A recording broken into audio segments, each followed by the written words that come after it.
मेरे YouTube channel में स्वागत है। आज मैं आपसे जुड़ चुका हूँ CKN एकेडमी में। जो हमारी क्लास होने वाली है काफ़ी उत्साहपूर्वक होने वाली है क्लास, आपके लिए काफ़ी मनोरंजन के साथ क्लास होगी। जो हमारे हिस्टोरी, इंडियन हिस्टोरी बारे में मैं बतलाने वाला हूँ, जो मॉडर्न हिस्टोरी के बारे में, और हमारे देश में कैसे अंग्रेजों की जो थी उसके शासन काल का जो उसका चला, कितने दिनों तक चला, कैसे चला, इन सारे चीजों के बारे में आप इस वीडियो में जानेंगे।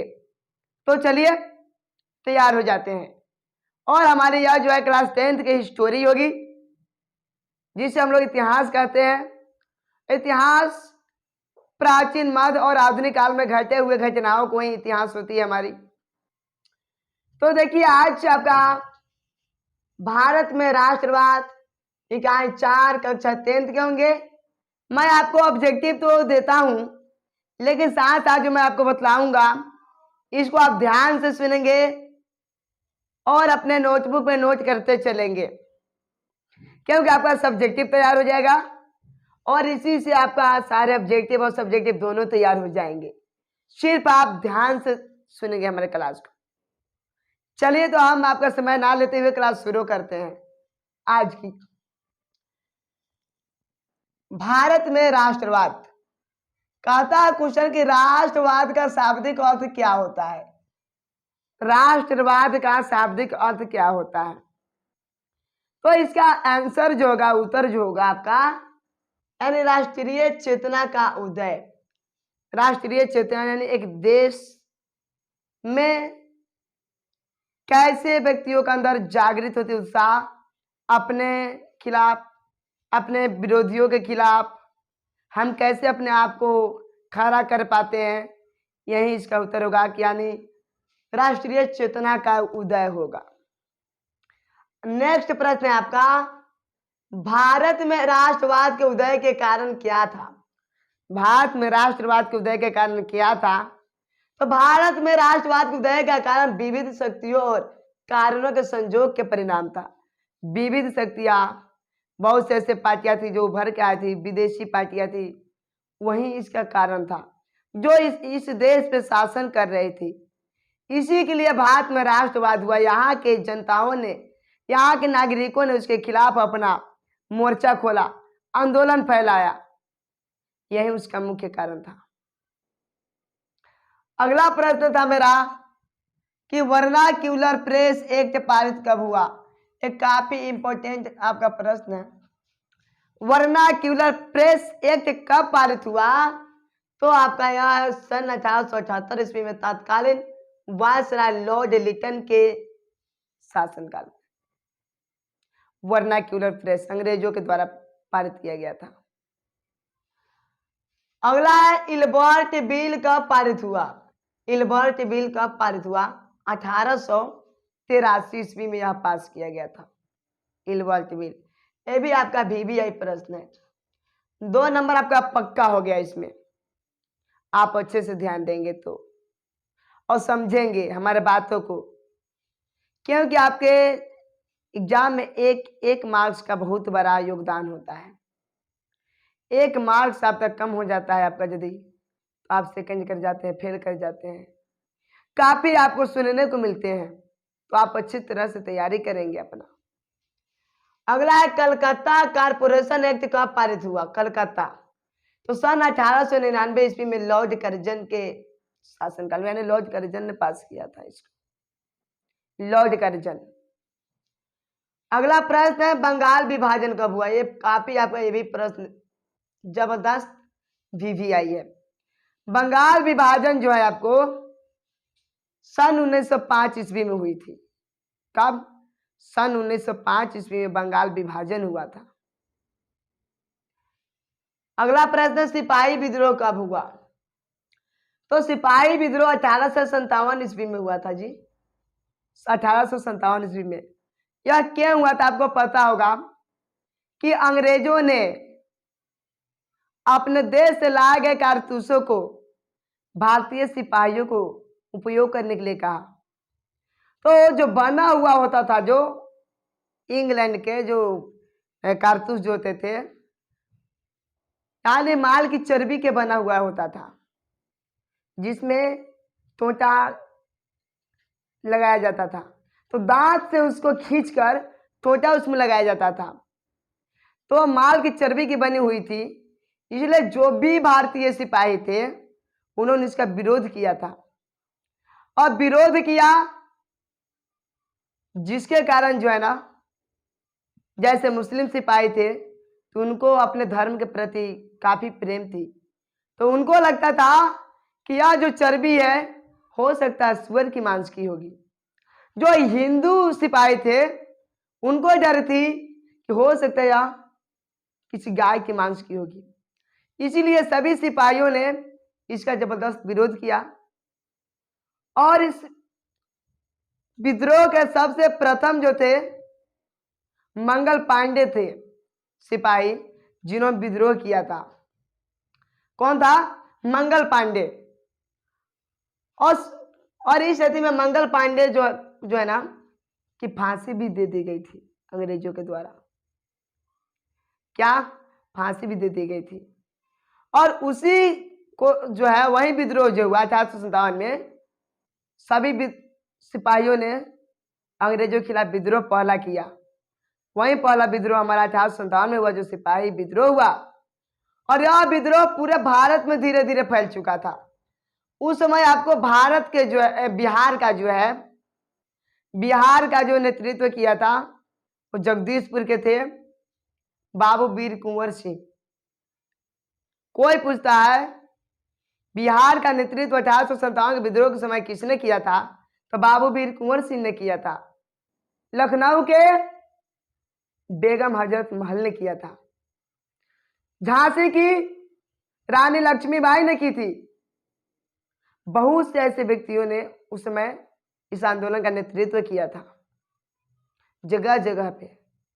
हम आगे देखते हैं क्या प्रश्न है, आगे चलते हैं। भारत में अंग्रेजों का शासन कितने वर्षों तक रहा? तो भारत में अंग्रेजों का शासन लगभग 200 वर्षों तक रहा। भारत में तो अंग्रेज के 1600 ईस्वी से ही पहले आ चुके थे, लेकिन उनका शासन काल जो चला यानी 200 वर्षों तक है, क्योंकि पहले वह यहां से इस देश की वस्तुओं को अपने देश में निर्यात करता था भारत से, और धीरे धीरे यहाँ के वह शासक बन बैठा। क्या भारत में क्या अचानक आ गया? नहीं जी, अचानक नहीं आया हुआ था, वह धीरे धीरे ही आया। पहले बिजनेस किया, यहाँ के लोगों से भली बात परिचित हुआ, यहाँ के माहौल को समझा, तब अपना शासन किया। सबसे पहले यहाँ के सामान लेकर अपने देश में जाता था, और यहाँ के सामान के बदले में वहां से सोने अन्य चीजें जो थी लेकर आते थे और सामान अपने देश में लेकर जाते थे। तो क्या हुआ, धीरे धीरे जब उनके देश में संसाधन की कमी होने लगी तो वहां की महारानी विक्टोरिया जो थी उन्होंने आदेश दिया जब इस देश के संसाधन दूसरे देश में चले जाएंगे तो इस देश की स्थिति क्या होगी, आर्थिक स्थिति बिगड़ जाएगी। तो सबको थी क्या कि नहीं, इस देश की संसाधन नहीं जाने चाहिए और आप अपना नीति अपनाइए और वहीं की संसाधन वहीं पे उपयोग कीजिए और पैसा कमाइए और इस देश को आगे बढ़ाइए। तो अंग्रेजों ने अपनी दमन नीति अपनाई और यहाँ के लोगों के खिलाफ अस्थायी बंदोबस्त, बहुत से ऐसी चीजें लागू कर दिया इस देश में, जिसमें किसानों को काफी कर्ज बढ़ गया और यहाँ पे टैक्स लागू कर दिया और उसी टैक्स से अपने देश में जो है ना सामान खरीद कर भेजते थे।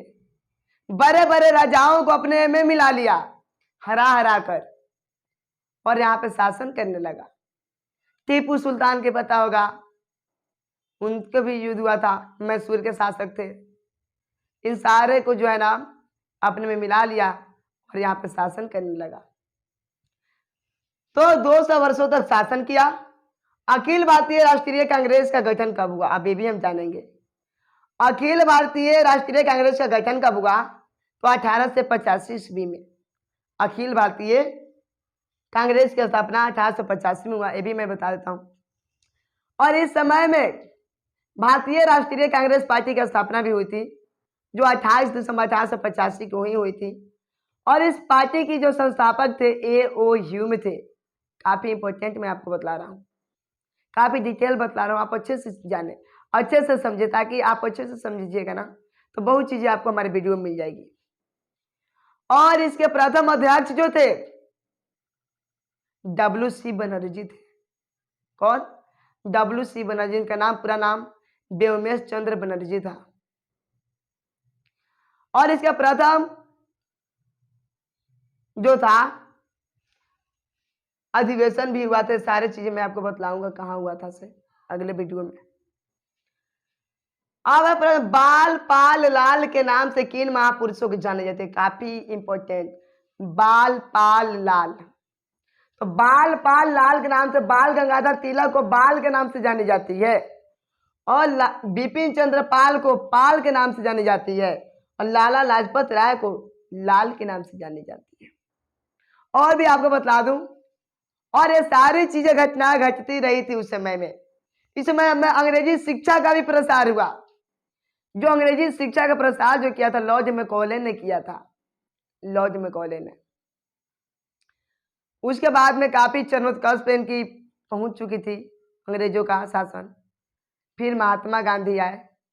महात्मा गांधी इससे पहले दक्षिण अफ्रीका में भी गए थे, वहां पे रंग भेद का जो चल रहा था उसको मिटाने, तो 1883 में गए थे और आए हुए थे, सॉरी 1893 में गए थे, 1893 में गए थे, और वहां से जो है कि 1915 में वापस लौटे। तब तक यहाँ पर अंग्रेज काफी दमन नीति अपना चुका था, और उन्होंने यहाँ पे आते आते जो है ना कि अंग्रेजों के खिलाफ अपना आंदोलन शुरू कर दिया। आंदोलन शुरू किया तो सर्वप्रथम आए हुए थे बिहार के चंपारण में। चंपारण में 1917 में आए और उन्होंने यहाँ के लोगों से मदद मांगा, और यहाँ के लोगों ने मदद के लिए उनको सहयोग किया। और यहाँ के ही एक निवासी थे मोतिहारी यानी पूर्वी चंपारण के राजकुमार शुक्ल, जिन्होंने चिट्ठी लिखकर भेजा था उनको चंपारण आने के लिए आग्रह किया था, और उन्हीं के बातों पर चंपारण आए, और यहाँ से चंपारण आंदोलन का शुरुआत हुआ, जहां पे आप अंग्रेजों की जो नीति थी कि 3 कठिया आंदोलन यानी नील की खेती करने के लिए, और उसी के खिलाफ पहला आंदोलन चला 3 कठिया जो चंपारण आंदोलन। और 1917 में जो अंग्रेजों के खिलाफ पहला आंदोलन भी था यहाँ से चंपारण से।